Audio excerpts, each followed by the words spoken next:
Hey, good morning, everybody. It's Wednesday. It's time for another episode of Come On Ref. We've been gone for a couple of weeks here. We've been on a little hiatus, a couple of weeks, but we're back. Kinds of stuff to talk about today, man. We got a good show. We got the MLB midseason report. Going to look at some standings. Just take a quick look at some offensive league leaders. Maybe next week we'll get into the pitching stuff. It's too much to look at all in one show. You got to talk about the NBA draft that happened a couple of weeks ago. I haven't really mentioned it. Some stuff. I don't know what's going on college campuses around the nation right now. We got coaches going crazy, and we're gonna get into our little soccer update with Ben a little bit later. But first, I want to do some housekeeping. Today's July 12th. I want to wish a happy birthday to my cousin Ronnie. She turns 31 today. Listen, no one's better, it turns out, at making a sandwich in the back of a car doing 100 on the freeway while you're trying to chase your other cousin who claims that she does not speed while driving. So happy birthday, Ronnie. Have a great day. Yeah. Guys, let's just get right into it, man. It's mid-season. We just had the All-Star game last night. The National League won 3-2. What happened, man? You guys see the All Braves infield? I did. No, yes. I appreciated that. I know none of you guys. That was the first time there were that many players from one team since like the Brooklyn Dodgers. Right. The Braves are doing some things, man. And we're going to take a look at it. I mean, we'll take a look at the standings right now. I mean, we'll take a look at some of the league leaders. Let's start in the American League East, since you've got the Yankees hat on there, man. And by the way, I forgot to mention, we look a little bit different than we did, back when we were on. What was it, like 3 years ago? Last time we were on. No more Aiden, but listen, man, we got Jackson, we got Jameson, we got Ben. I'm your host, Chad. You know me. Hopefully, you know me. Unfortunately, maybe. But anyway, let's start in the AL East, because I just want to show you guys. Still the best division in baseball, I think, right? I mean, everybody's over 500. It feels like everybody's kind of got a fighting shot here, doesn't it? Yeah, I mean, the fact that with how hot Tampa Bay started and Baltimore's only 2 games back now, like I heard a crazy stat last night. Since Adley Rutschman came up, the Guardians and the Orioles are tied for the 6th best record in baseball. There you go. Since he was called up to the big leagues. There you go. So Adley Rutschman just having an effect on the Guardians like that, apparently, as well. He's that good. That's amazing. I thought Jameson was leaving the show for a minute. I think it's interesting to see the Boston Red Sox are in last place and they're still hanging around. Yeah, they really are. They're a game behind the Yankees in the wild card, where I think they're like 2 out. The Yankees are like 1. I mean, yeah, we'll get to that in a minute, because that's crazy too. But yeah, the American League. Look at the run differential in this league. I mean, the AL East. Look at the division. Everybody's positive. Everybody's plus in the run differential. It's wild. I mean, these teams are playing really good baseball, and they just. I mean, dare I say, I hate to say it's like the SEC. They're cannibalizing each other. Well, someone's gonna not make it out of that division. It's gonna be sad, but. Yeah. I wouldn't be shocked to see 3 teams make it out of that division. No, I wouldn't be. I wouldn't be shocked at all. No, I think you'd see the top 3 teams get into the playoffs in that division for sure. At least a wild card spot there. Yeah. Depending how the Yankees look when Judge comes back, and with the second half of the season, it's going to say a lot, because Toronto. I think I'm more concerned about Toronto than Red Sox right now. I think that's fair. I think that's fair to say. The Red Sox do feel like the one team in that division that, I mean, they're at the bottom. It's easy to say they feel like the one team that, maybe is on the outside looking in. But again, I mean, still over 500. They're positive in run differential. Anything can happen. I mean, you saw how hot Tampa Bay started. Now they're 3-7. They kind of skidded into the All-Star break a little bit. I mean, had to play the Braves here, but it was more than just playing the Braves. I mean, Tampa Bay is just they're a little cold right now, and that's okay. That happens in baseball. You hit some streaks. But let's take a look at the division where, I mean, let's be honest, only one team's going to make it out of the AL Central, right? And we hope it's the Guardians. I mean, but we've talked about how they've been hanging around all year, no matter what. And look, I mean, they come into the All-Star break, and where are they at? Where are they at in the AL Central, Ben? First place. I mean, as you can see, the 45 and 45, and coincidentally, last year we were right at 500 at the All-Star break as well last year, and I mean, we ended up winning 96 games. So yeah. And by the way, look at the run differential in this division. I mean, only team with a positive run differential is the Twins at plus 27. Yeah, and it's not offensively; it's because they're pitching really well. The Twins are, one of the top pitching teams in baseball. Yeah, you can look at that division and reasonably say one team has a shot to get to the playoffs, and that's it. Hopefully, it's the Guardians. The division winner. Yeah, that's it. Yeah, no, there's no wild card team coming out of the AL Central this year, unless No. You don't think it'll be the Royals? No, maybe I don't think the Royals really have that. Maybe the A's and Royals sneak in somehow. I can see that.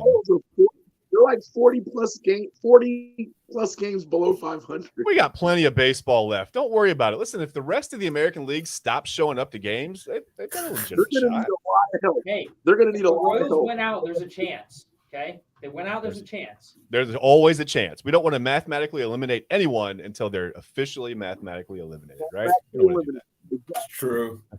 True. No, let's go on and seal the deal with Kansas City.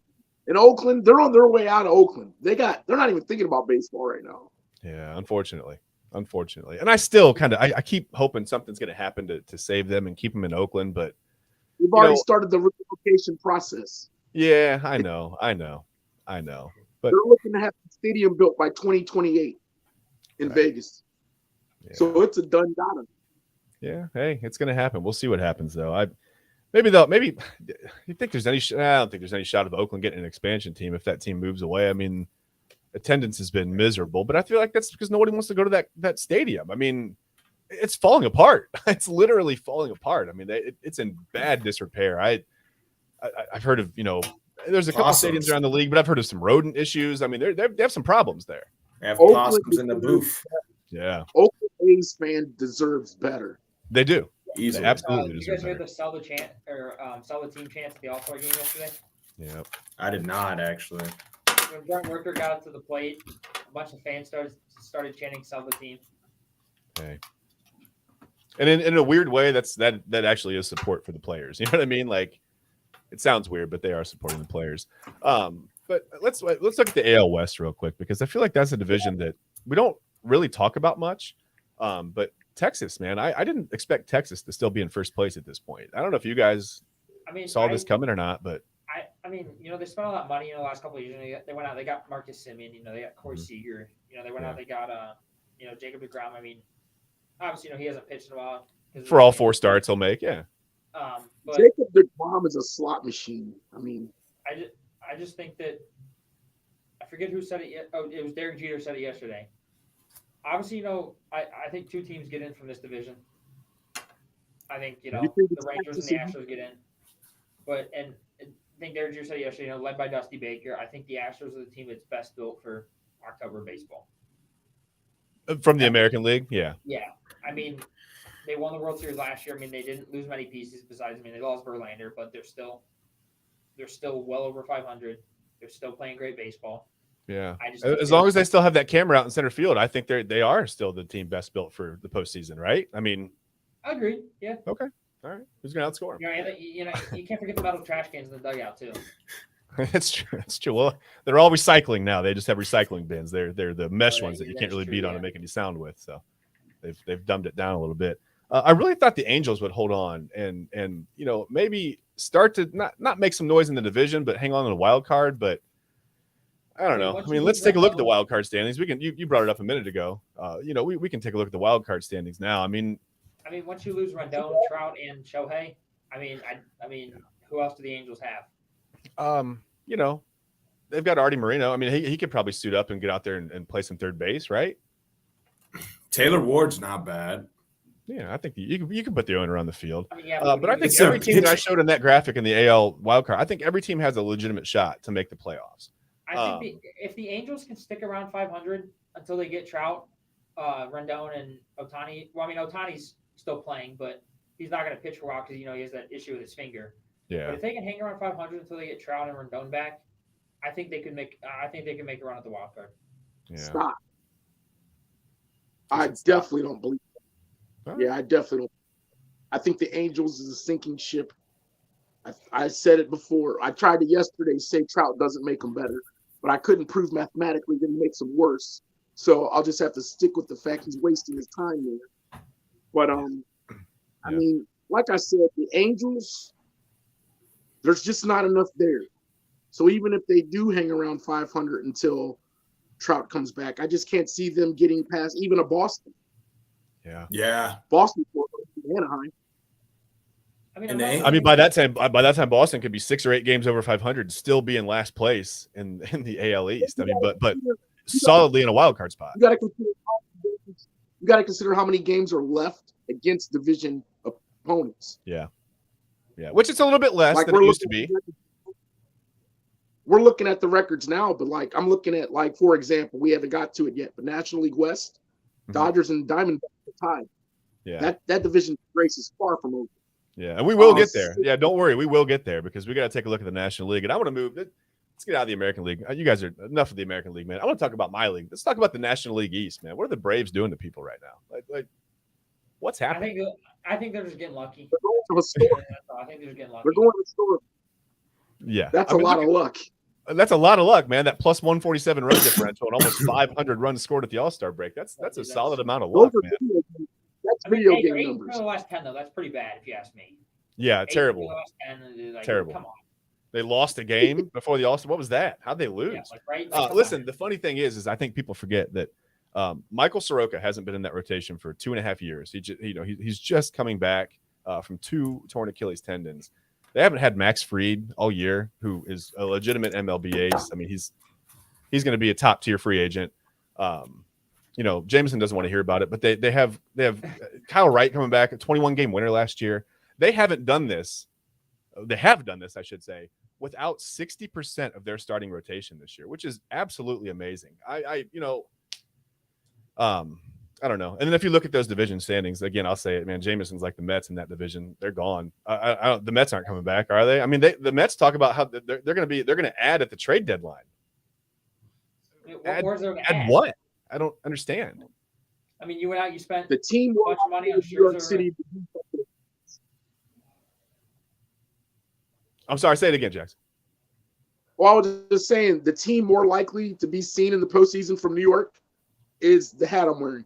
For sure. It's not the guys in the No, the Mets aren't going to make the playoffs this year. I don't see any situation where the Mets come back and even get themselves into any kind of playoff contention. I don't know what happened. I guess when you spend that much money on 2, close to 40-year-old pitchers, you're playing with fire. I mean, you've got a pretty good chance to get burnt, and they're burning right now.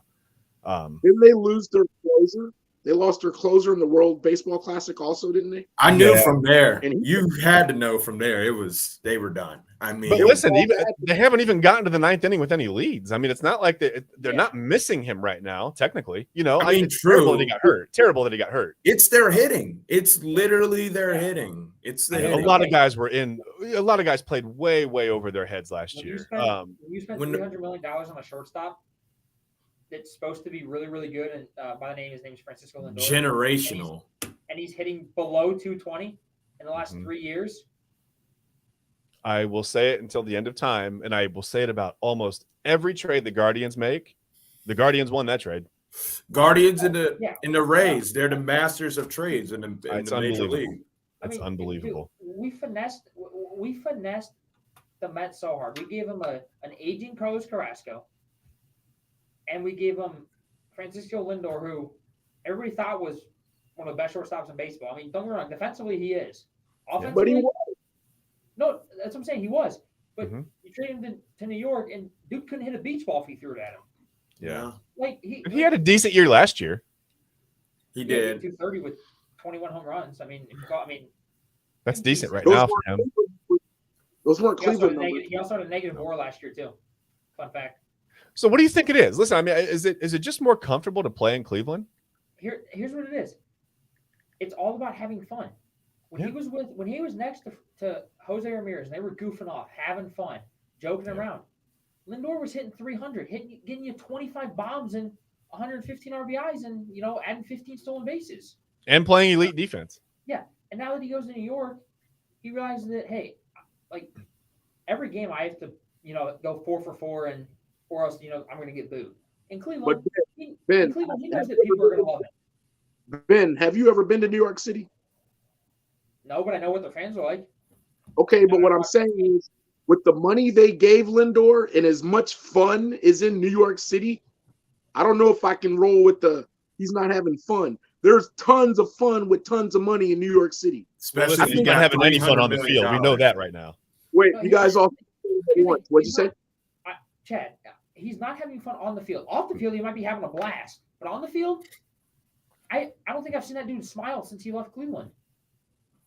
Yeah, it's been His tough, nickname man. used to be Mr. Smile. Now it's Mr. Grouchy. Like, I don't think I've ever seen him smile. Hey, if you were hitting 213 and getting booed every night by your home, I mean, you'd be Mr. Grouchy too. You already are Mr. Grouchy. What are you talking about, man? Yeah, you're already Mr. Grouchy, man. I mean, I just want to touch in on the Lindor situation. I just think it's crazy because call me stupid, but I think he's still going to break out because why? Because his OPS plus is still above league average. Right now, his OPS plus is 118. He's still 18 times better than the average hitter in the major league. Last year, it was 126, and he hit 270. So, I mean, last year he had a better second half. That's when the Mets heated up. I think he will get it going, but me personally, I think he should leave New York. I think the lights might be too bright for him. He needs to go to like a middle market team. How about he just comes back? And I always thought he went to the wrong New York team, but I'm also glad he didn't go to the Yankees. How about we just trade him? How about we just trade Ahmed Rosario back from Francisco Lindor and just act like nothing ever happened? Yes, I think both sides. I think both sides could agree to disagree on that one. I'm going to challenge you on one thing that you said there, though, Jameson. The Mets did not heat up in the second half last year. If you remember the second half, they were up like 10.5 games on the Braves, and they had Timmy Trumpet come in. Remember, they tried to throw the whole thing in the Braves' face, man. Do you remember this? You guys remember this at all? Yeah. And it went immediately south. The Braves immediately swept that series, right? That was game one. It was Friday night. Like Timmy Trumpet in the house. The Mets were going to sweep the Braves. They were finally going to kill the Braves, right? It was done. Oh, I remember this, actually. Yeah, not what happened. The Mets tried to throw it in the Braves' face, and the Braves said, no, listen. And I think that's kind of like carried over into this year. Like the Braves are destroying everyone, man. And listen, it's always the Mets doing something. It's Timmy Trumpet. It's Pete Alonso saying throw it again, which really wasn't a big deal. I thought it was funny. But, if you use that as motivation, whatever motivates you as an athlete. Whatever you use is fine. I think it's ridiculous for fans to get mad at Alonso for saying throw it again. I mean, who cares, man? It's gamesmanship. He's having a little fun. Who cares? Baseball fans are just it's wild, man. And sometimes Braves fans can be a little funny too. I admit it. But yeah, I mean, Elder was the guy on the mound. He didn't take it offensively. He smirked a little bit. He thought it was funny. It's whatever. It's no big deal. Right. But let's move on. We want to look at the National League Central because I truly don't understand what's happening here. This has been the weirdest division all year. The Reds are for real. The Reds might be for real. Division. Yeah, they might be for real. And I really like Ellie De La Cruz, man. I mean, so much fun to watch. I'm going to say 4 words. I love that guy. That's all I'm going to say. One at a time. Everybody remember, one at a time, guys. Go ahead, Jackson. I'm just saying I love De La Cruz. He's the battery over there. He's what they needed, most definitely. Yeah. The Reds haven't had life since.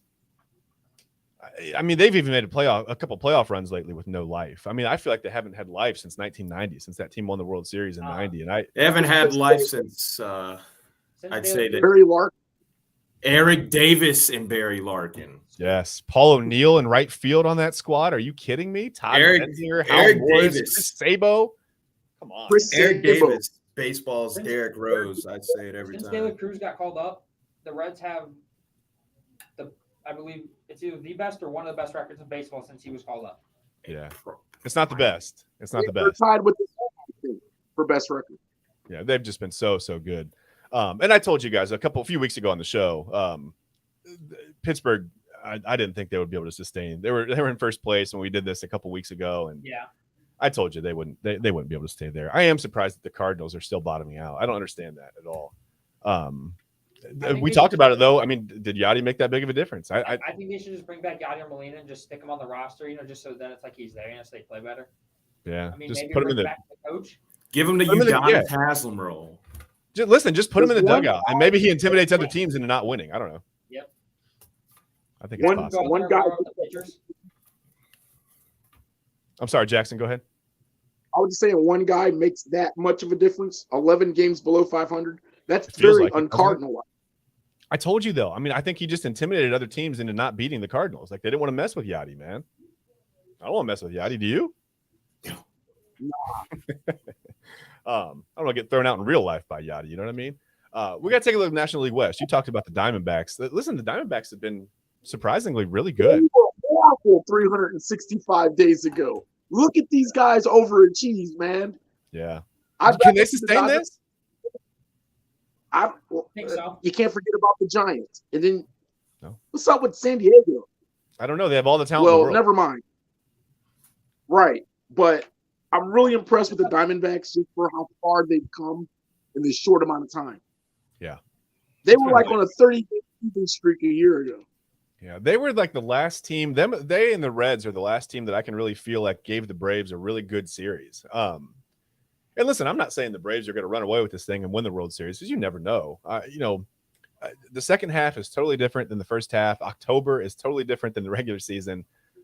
You've seen it before. You've seen teams win 112 games, 110 games, or whatever, and they're gone in the first round. Heck, the Mariners won 116 in 2001 and didn't win the World Series. Yeah, it happens, and I've been a personal witness to a lot of really good Braves teams. I think 8 or 9 years in a row that could not get out of the first round of the playoffs. So it happens. I'm not, I'm by no means saying the Braves are going to run away with this thing and take it all, but they look really, really good right now. Well, they're on pace to win about 112 games, I think. Yeah. Something crazy. And I think I told you guys coming into the season, I remember we talked about this. I said I think the Braves could win 106, 108 games if they stay healthy. They didn't stay healthy, but they're still right here. It's amazing. They're on pace to have the second best record ever at 100, or statistically the second best record with 112 wins. That's just wild. It's wild. Speaking of wild, let's look at the wild card in the National League. It's a little bit, I think, clearer what's going to happen in the National League. You got a couple of teams here with an outside shot. Maybe San Diego. I don't think the Cubs hang around. Like I said, I think the Mets are done. The Pirates, the Cardinals, unfortunately, are just. I included them because I picked them to win the NL Central, and I was clearly wrong about that, by the way. I really think it's a race between the top four teams, between Philly, San Francisco, Arizona, and Miami. Yeah. They've all got hot towards the All-Star break. The Phillies have won, I think, 9 of the last 10 or something like that. Yeah. They're playing good baseball. They had the same exact record of the All-Star break last year. Yeah. As they do this year, and they made it all the way to the World Series last year. So right. They shut the Braves down, in the playoffs last year. Anything can happen. So, you never would have picked that on paper, going into last year. I don't think anybody would have said, okay, the Phillies are definitely going to beat the Braves, 3-1 here. I don't think anybody would have said that. It'll be interesting to see how all this stuff plays out in the second half, because as bad as a lot of these teams have been, that we all thought were going to be powerhouses this year. Yeah. And a lot of these things change too. When these teams, some of these teams are going to decide, hey, look, it's not worth it to go all in. We're going to sell. Let's stock the cupboard a little bit. The Cubs may be one of those teams. There are teams out there that are kind of hanging in there, but like I said, the Mets, Steve Cohen still says that they may be buyers at the deadline. I don't understand why, but what's he trying to buy? Like a new stadium or something? Or? I don't know. Maybe a new team. Maybe it might be better off. But listen, we're at the midseason, so I want to look at some of the league leaders, and I specifically only did offense this week because it's just too much to try to look at everything. Right? We can't look at hitters, pitchers, stolen bases, everything. So I thought we'd just kind of like break it down into batting average, home run, and RBI leaders right now. I don't think anybody's really in danger of winning a Triple Crown this year, but we've got some guys that, we'll take a look at the American League batting average leaders right now. And who said the Guardians can't hit, by the way? Here's Josh Naylor, man. Josh Naylor hitting 305 at the break. Nothing wrong with that, right? Actually, wait, there's 2 Guardians in there. Yanni Diaz used to play for the Indians still. We got rid of him. Okay, well, he's not a Guardian. He's a Ray now. So you take it easy, Steelers fan. Hey, once an Indian, always an Indian. All right. Fair enough. All right, that's fine. Can we mute Ben? Can we do that or no? We can't do that? I don't have a button. I don't know what to do. But yeah, like you said, you got the league leaders there. AL home run leaders, it's Shohei, and then pretty much everybody else. Yeah. Battle for second place. Yeah, Shohei's unreal. I don't think the finger blister is going to really cause him any trouble hitting, is he? I don't know. It's only affecting his pitching, so.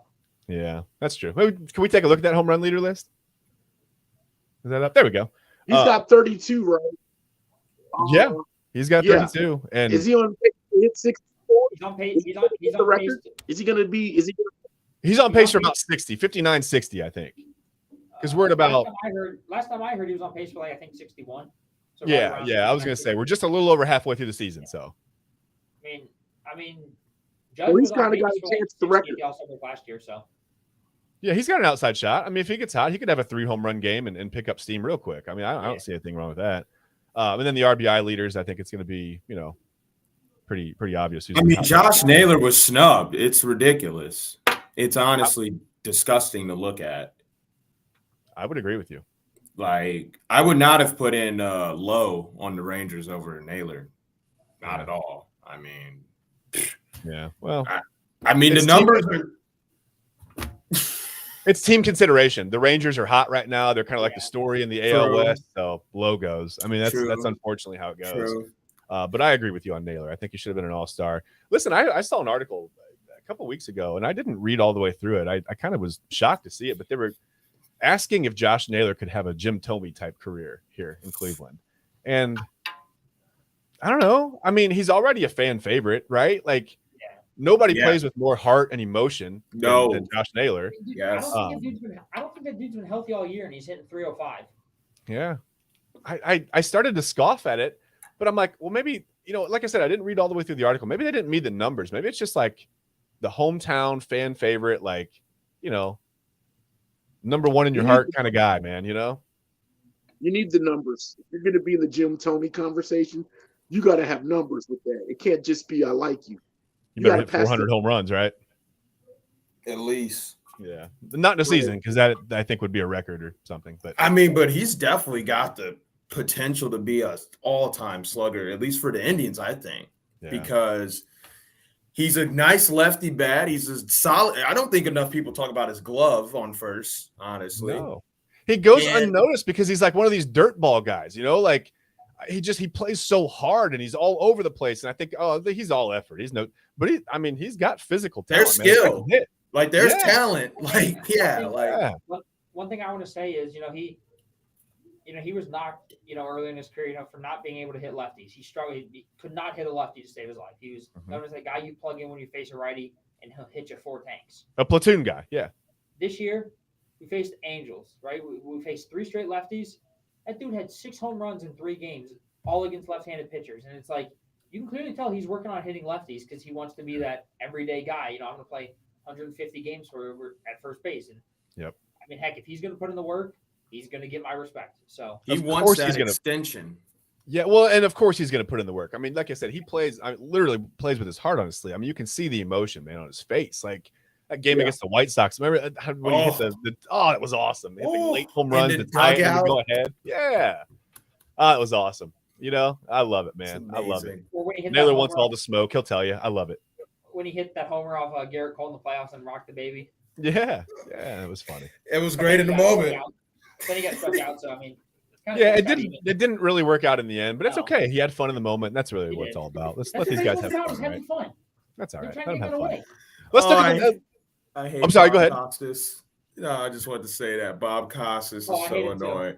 He's so annoying. I hate him as well. So these guys are out of touch, man. I can't stand the act like you've been there before. I told you guys yesterday. I can't stand it. Hate it. Let's act like we might never be there again, man. That's more realistic, right? Like that's fun, a good way to. I've never heard that one. I'm a stamp that one. That's a good one. That's how I tried to play sports, man. I had fun. Maybe I was a little annoying to other teams or whatever. Maybe I was a little annoying to my own team, but I had fun, man. I was loud. It's whatever. I gravitate toward these guys because that was me, man. I just had fun all over the place on the field. So one of my favorite moments of having fun is the Jose Bautista bat flip that he got hate for, but that was a huge home run. I mean exactly. That was a go-ahead home run in the playoff game. He's not allowed to flip the bat there. He's not allowed to show emotion there. It's wild, man. It's wild. We try to hold these guys to. Other people do that. I still, every time I see that clip, I get chills. I like that one. He launches it and he just flips it and then. But the Reese Hoskins bat slam from last year, oh my God.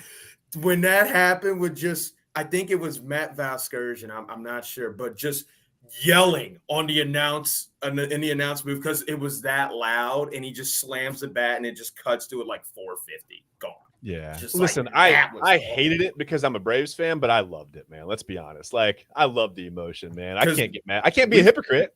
We see bat flips, but a bat slam. And that was off of Spencer Strider. Like the Phillies were that was the Phillies moment, man. Like that was when the Phillies decided they were going to the World Series. That was off the hottest pitcher in baseball. Yeah. Literally. Like Spencer and he was Strider coming back from an injury. He wasn't quite, he wasn't 100% in that game. I do want to say that, but hitters still feared him. Trust me. Exactly. And then when Hoskins hit that bomb, they immediately stopped fearing him, by the way. I don't know if you saw what happened to him after that, but they literally, I want to say they hit him on like back-to-back pitches after that. Literally. He just got lit up after that. And that's fine. The Phillies got hot, man. It is what it is. And it was fun. Listen, it happened to my team, but I'm not going to be a hypocrite, Jameson. It was fun, man. It was fun. I liked it. I hated it at the time, but I look back on it now, and it was a lot of fun. It is what it is. So, I don't know. Let's take a look at the National League leaders, though. I'm going to look at the batting average guys because it's Luis Arias and I mean, Acuna's there, but Tony Gwynn Jr. Man, right? I don't think anybody's going to catch Luis Arias. No, not with a 52 point. Yeah, no. Not Shout out Lane Thomas and Bryson Stott, though. Yeah. Hey, the National League East can hit, man. Let me tell you right now, the National League East can hit. Right. Yeah, there's some hitters in the National League East. And then you got Freddie Freeman. He's just stalwart. He's always going to be there. Freddie Freeman's always going to be, hitting around 300. He's that guy. In some ways I miss him, but I really like Matt Olson at first for the Braves now too. So it's a wash for me. I mean, it's like, I don't know. Chad, I just want to propose you a hypothetical situation. So say Freddie Freeman were to come back to Atlanta. Would you play Freddie Freeman at third base? Say you could keep Matt Olson. Would you put Freeman at third base or would you just DH Matt Olson? No. Freeman tried some third base. He wasn't comfortable there. He actually he early on in his career he was a third baseman. They switched him to first base very early. Yeah, and then they tried to do some stuff at third base with him, and he just wasn't comfortable there. So no, I don't think I would do that. I don't think I would put him at third base. I think I would just let Olson stay there and maybe I don't know. Would you DH Freddie then, or? I would DH Freddie because I think if you let a guy like Freddie Freeman just concentrate on hitting, I don't know. Some guys will tell you. And listen, I didn't like the DH when I played. I felt like I was like kind of disconnected from the game. Yeah. But he's a professional. I think if you let him concentrate only on hitting, you could see him hit 330, 340, no problem. Yeah, I agree. Maybe not the power numbers that Olson has, but he's definitely going to be there on base for you. And he's going to produce in the middle of the lineup. So the National League home run leaders. A little bit of a different list. You got Matt again, the National League. Man. You know what I mean? I mean, how many? Another former Brave too, Soler. How many does Acuna have? He can't be too far behind Albies, right? I think Acuna has 20. I think 21. Yeah. So let's say the Braves have 3 of the top 6. Yeah, the Braves have all the home runs in the world right now. Yes. They hit at least 2 every game. I swear. It's 26 games in a row now, going into the All-Star break with the home runs, a franchise record. Yeah, they're on the longest home run streak ever right now. Yeah, and listen, that team in 2002 and 2003, they had Gary Sheffield, Chipper Jones. I mean, they had some squads, and I can't believe that this team is outpacing that team offensively because I remember like watching that team and like, wow, like this is like watching destruction every single night, man. I mean, they're destroying people on offense. I'm sorry, Jackson.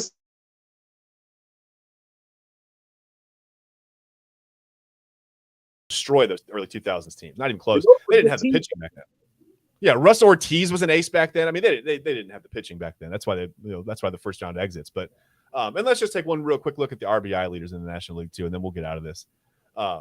Obviously, you know who it is. I mean, it's a bunch of Braves guys. I mean, you got the Dodgers there hanging in, but just look at that. Just look at that though. You got 2 Braves guys, 2 Dodgers guys, and then you got Nolan Arenado. I mean, Arenado just living in obscurity, but producing numbers. So yeah, just casually a top 7 third baseman of all time. Baseman in baseball, and it's not even close.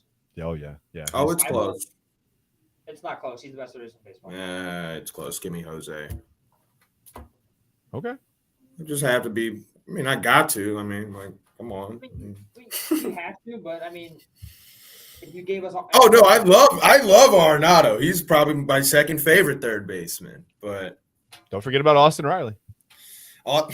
Damn Braves. Hey. They're the damn Braves, man. There's a reason everybody was sitting on the infield last night in the 5th inning at the same time, man. I mean, they're pretty okay. At one point, it was almost a Rangers Braves game. Yeah, it really was. And maybe that's the World Series. I don't know. Who knows? That would be a good one. But I think it's probably Houston. Either way, I want to switch gears a little bit. We're going to go back to basketball. A couple weeks ago, the NBA draft happened, and I think we talked about it when the Spurs, when they won the lottery for the first pick. I don't think there's any question now that the NBA draft is rigged, right? Yeah. It's just rigged. I mean, Victor Wembanyama goes number 1 overall to the Spurs. Who was surprised that they got the lottery pick? Well, no one's surprised about the pick. Yeah, no one's surprised about any of this.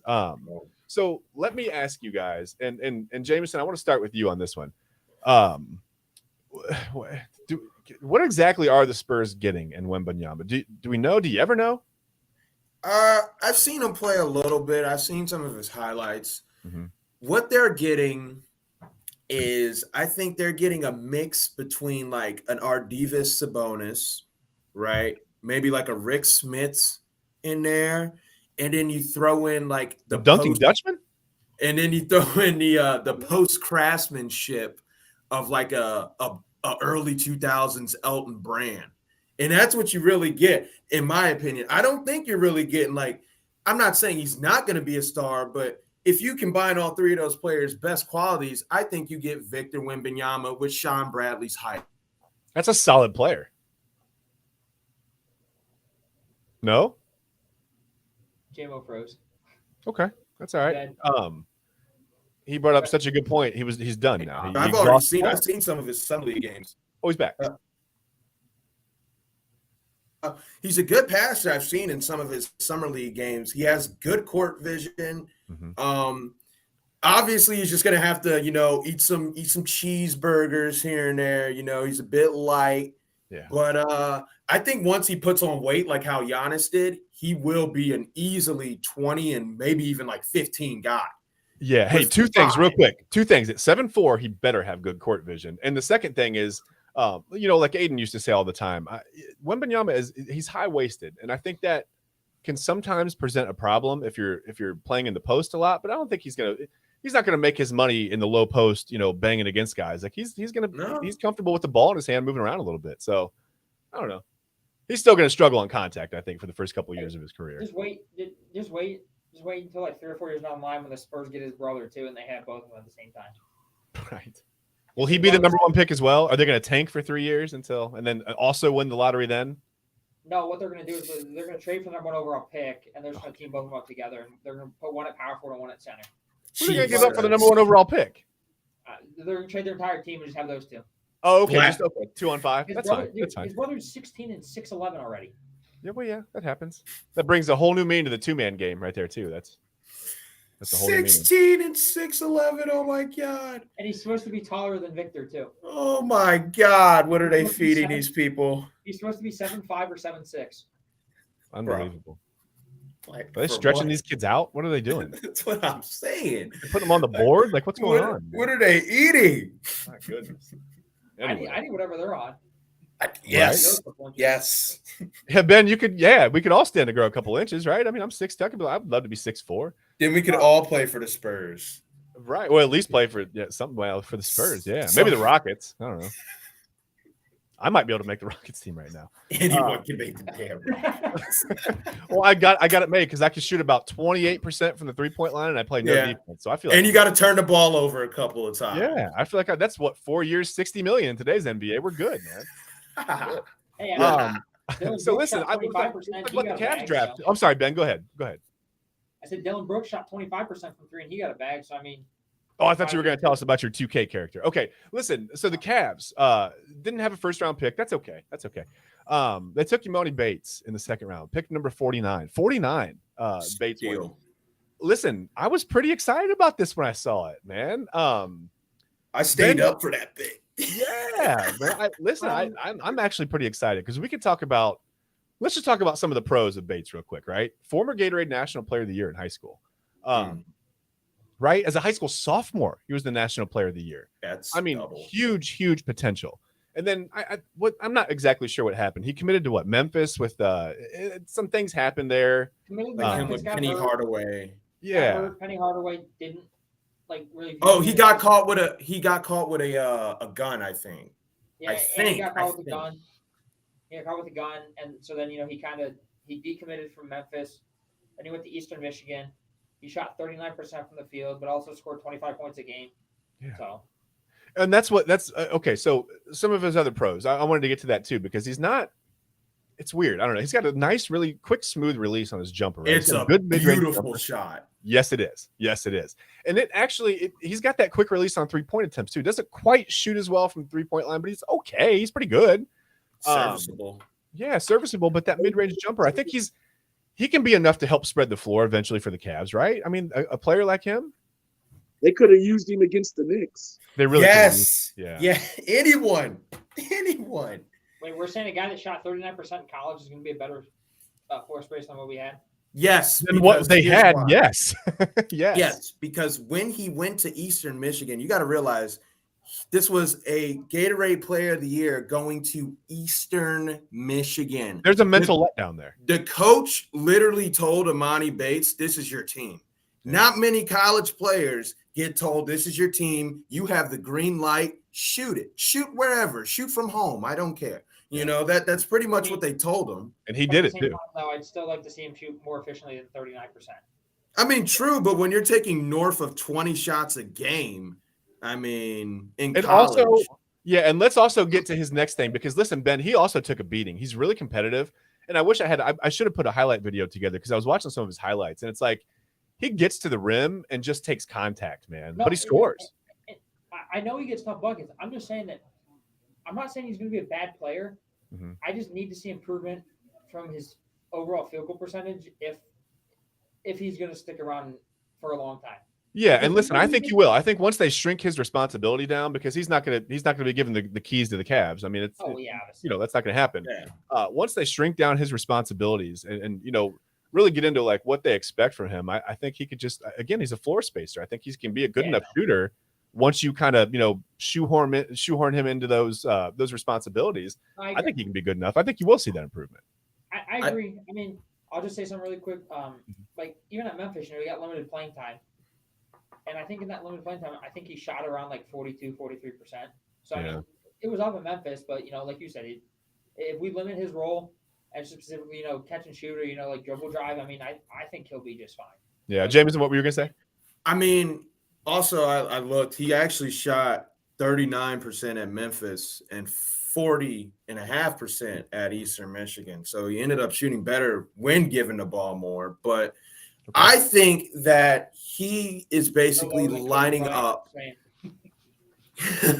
But I think he's lining up to be Karis LeVert's replacement, right? Because I think we're going to eventually see Amani Bates, if he reaches his potential, he's going to be like a 6-man coming off the bench, averaging 14 to 18 and the spark plug. But like the spark plug, you're playing for like 25, 30 minutes, I think he's lining up to be LeVert's replacement. Also, him being 6'10", huge boost. It adds us so much height. And, same with his weight. He could put on some more weight. He could probably get to 195, maybe even 200. And he'd be set. Because, I mean, most guys, when they do get to the NBA, it's a whole different workout regimen. They're skinny. Strength and conditioning, and you got more time to concentrate on that kind of stuff too. You're not on a college diet anymore. I mean, there's right. Going to do calculus, at 1 a.m. after playing a game. You got more time to focus on hitting the weights. Yeah.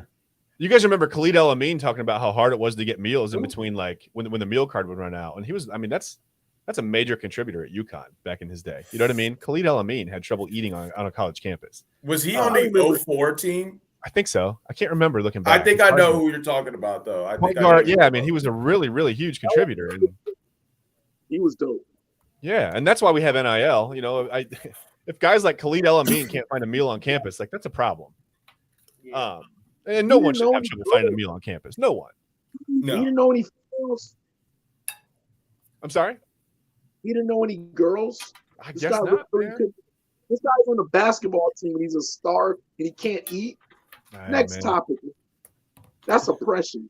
Maybe he's not very resourceful. I don't know. But I do want to talk about some of the cons for Bates real quick, because one of the major knocks is he has a negative wingspan.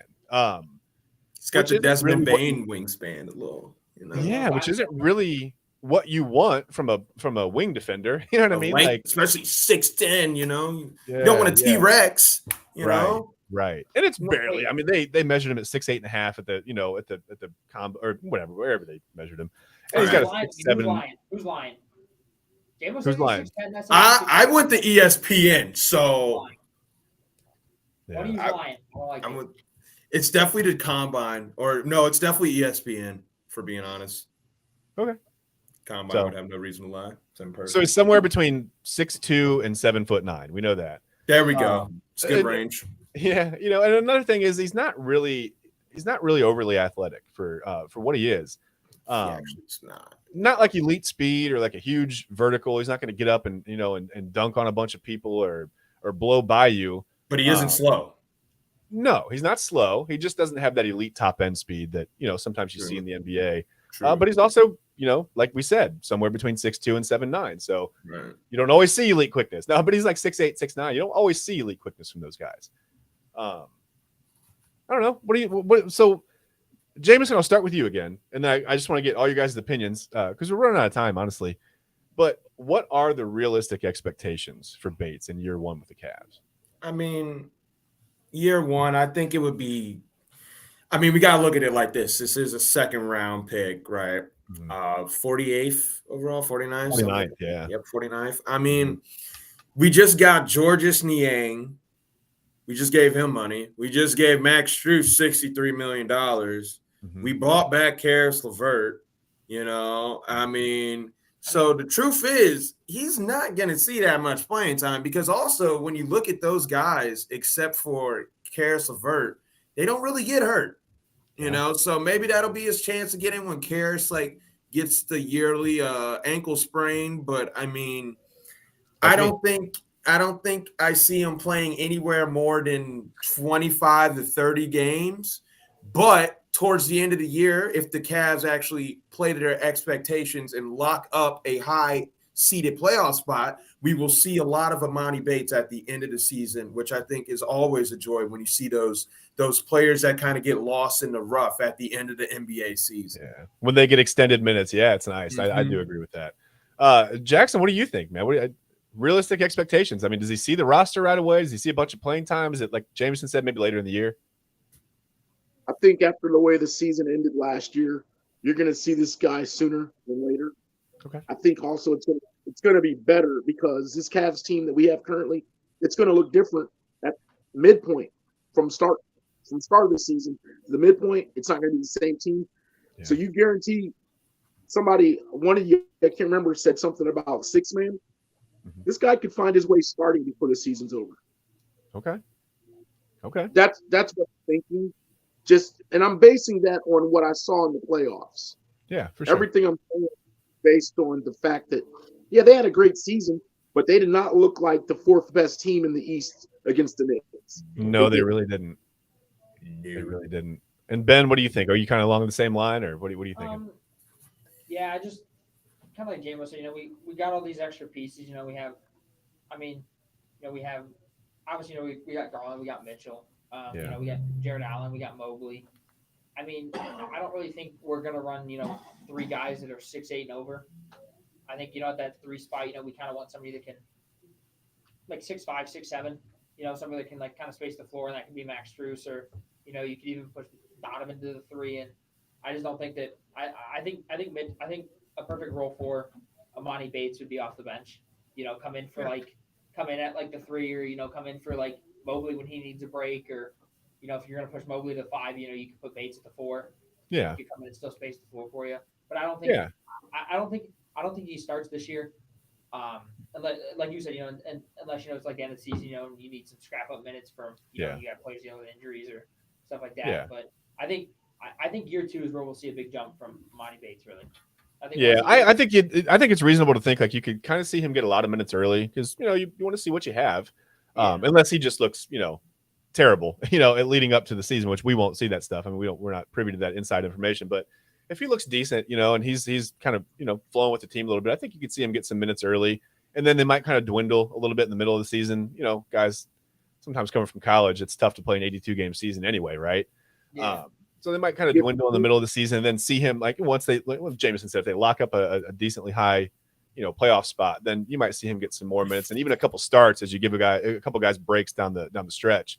But yeah, I think, 15, 20 minutes a game for him early on might be what you can expect to see what they've got. And then I don't know after that. It depends on how he plays. I have no idea. If you give him 15, 20, and he's efficient, you're only going to see those minutes go up. Yeah. Right. Because if he's, say, if you're giving 15, 20, and he's getting you from 10 to 14 points, you're going to see those minutes increase. And he's going to have to be okay with not having the ball in his hand, because there's so many guys on this team that need the ball in their hand, or want to have the ball in their hand. They don't need it, but he's going to have to be okay being a third option on offense. It's I'm sure that's fine with him being a 49th pick. I don't know. We'll see.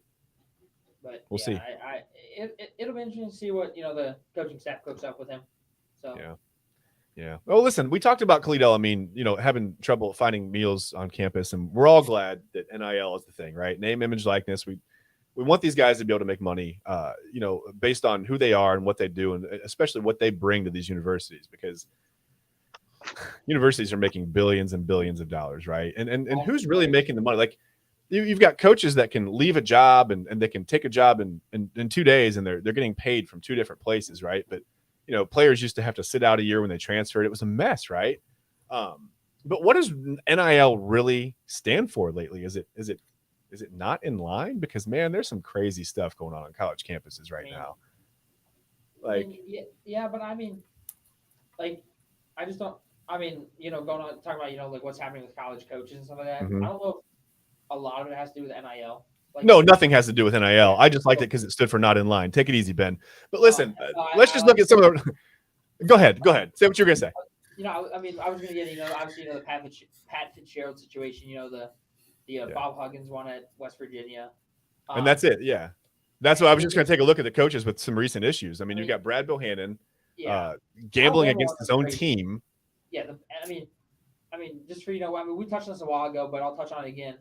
The Alabama coach was caught gambling because he called his buddy who lives in Cincinnati, and his buddy in Cincinnati went and placed a bet in Kentucky on Alabama to lose, and that's how he got caught, because they tracked his phone records.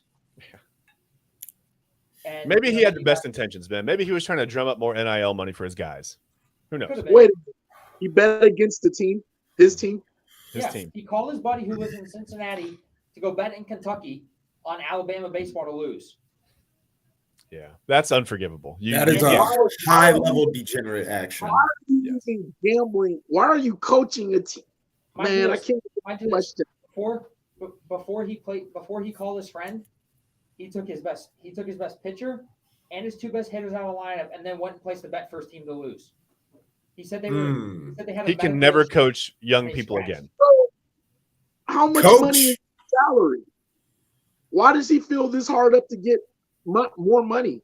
It's a sickness. It's an addiction, Jackson. It's just it's an addiction. It's that rush. It's that thrill of winning the big. You know what I mean? Like, it's nothing else. It's not that he doesn't like his players. Let's be honest. Like, it's not that he doesn't like his guys.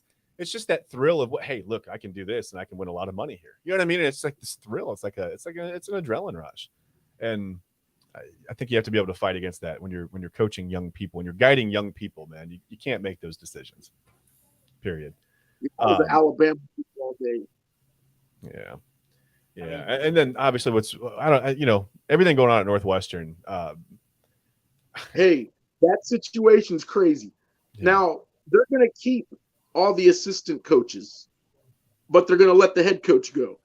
Yeah. So just mathematically speak, I'm no math wizard, but just off the top, if the coach didn't go, why am I to assume that the assistant coaches are going to do a better job of policing the locker room than the head coach himself?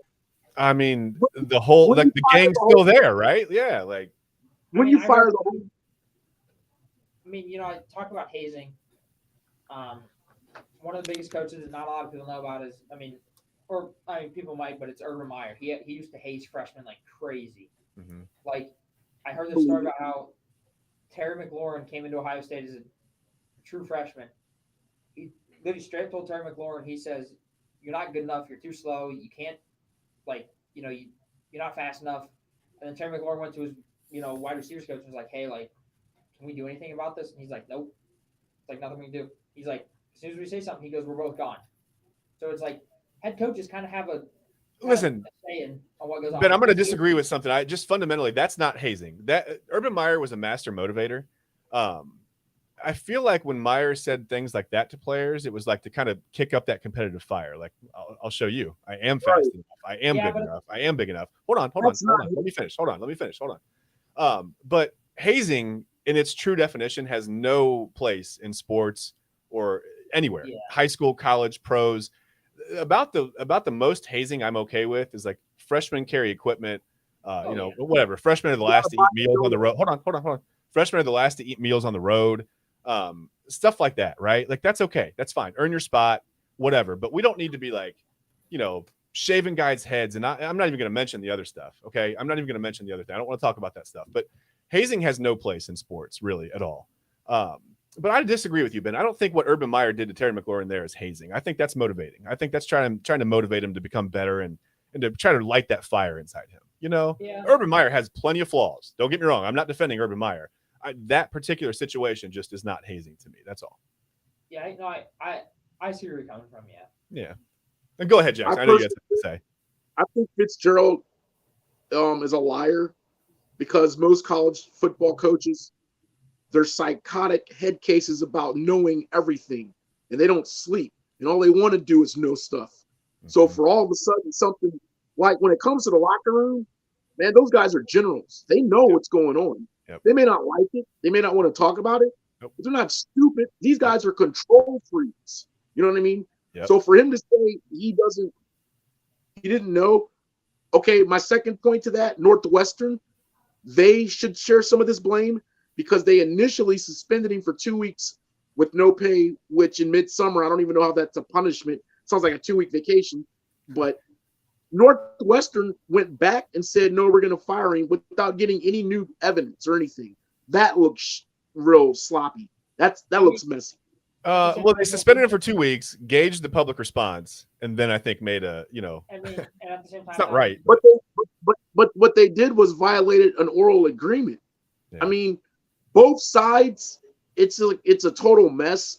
But definitely, I think Northwestern did the right thing with firing him. They should have did that initially. There never should have been a 2-week suspension. And second of all, his assistant coaches should be out the door as well. Yeah, I think so too. I think if I think you've got to kind of clean, especially like maybe like a first year position coach. Okay, don't fire that guy, right? Like if you like hire a wide receivers coach this year, don't fire him. But head coach, offensive coordinator, defensive coordinator, anybody who's been there long enough to be like an associate head coach, to be considered in that role should have been fired. Again, I feel very strongly about this. I don't think hazing has any place in sports anywhere. It does.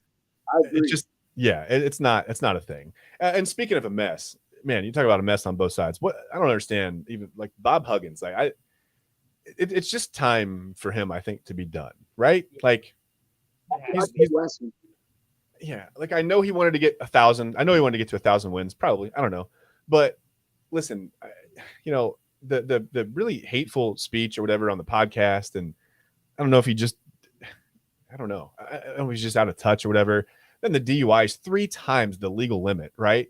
He was so intoxicated that he didn't know where he was or how he had gotten there when he was pulled over, and that's clearly a problem. And again, when you're leading youth, when you're leading young men, young women, whatever, those aren't decisions you make.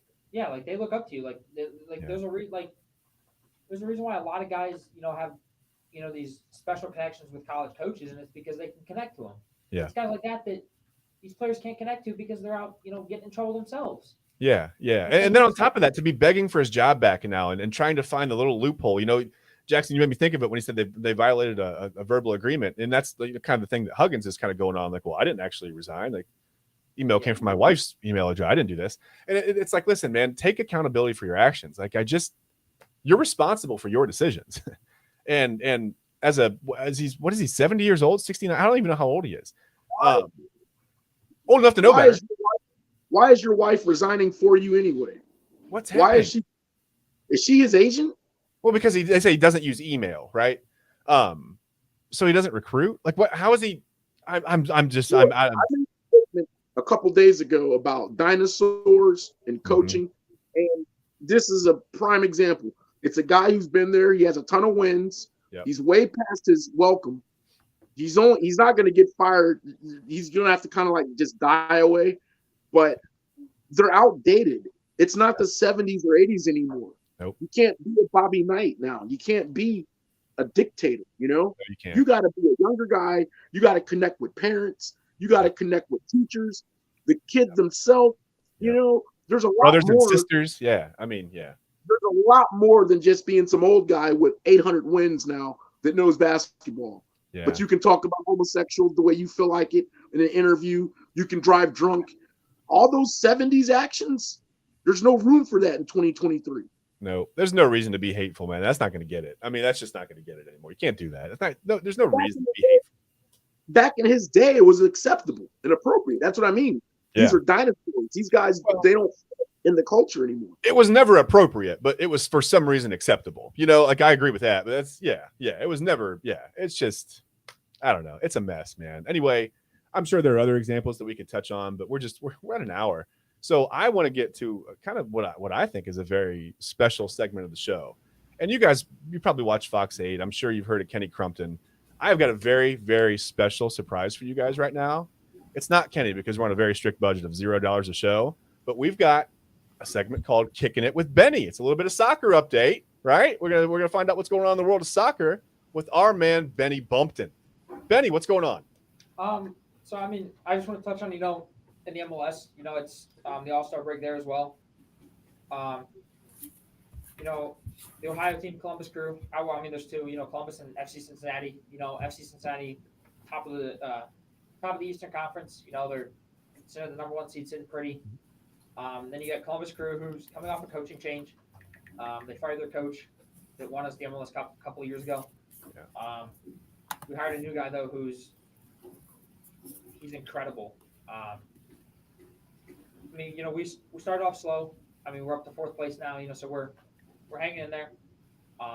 We have the most goals scored in the MLS, and we have the highest amount of we have the highest amount of passes completed, possession. So we're good. We just started off super slow, and we finally got it rolling. We got a bunch of our players back, and we got two of our top goal scorers back, and that really helped us, elevate, to where we are now. Then another big thing, obviously, a lot of you guys probably heard about, Lionel Messi coming to, the MLS, going to Inter Miami. It's a big move. There was no money involved there at all. What? There was no money involved there at all. Oh, no, definitely not. Not only is he coming, he's also bringing two of his former teammates from Barcelona with him. And you're allowed, in the MLS, each team's given 6 international roster spots. So they've used 3 for 3 players from Barcelona. Yeah. And I actually have some, they're gonna get 12 games with Messi, and in those 12 games they need 9 wins to make the playoffs. Yeah. So I mean, Messi's gonna have to come in and pretty much play perfect soccer to get into the playoffs.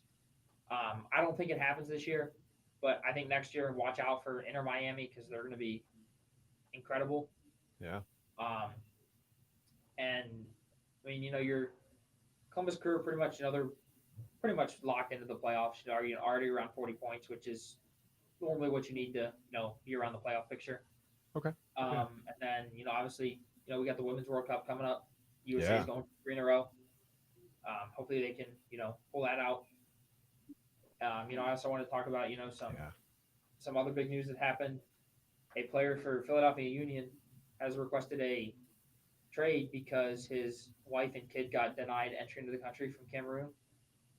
So he wants to, it's already tough on him, having to leave, his family to come play in a country he's not familiar with. And he'd only been there, I think 3 months. They brought him in during the season, and he's a good player, but he just can't. His wife and kid were denied entry, so he requested a trade and wants to go back to Cameroon and play with, be able to be with his wife and kid. Yeah, can't blame him there. Neither can I. I mean, I would do the same thing. Yeah, for sure. And then I want to talk about the men's team, because they're coming off, they just won a trophy in June, CONCACAF Nations League. They beat Mexico. Yeah. And then, that was a wild game. Oh, the crazy game. And then right now they're in the Gold Cup, which is, it's another tournament. It only comes every 2 years. We never throw out our best players, and we win it almost. It flip flops between us and Mexico almost every year. Yeah.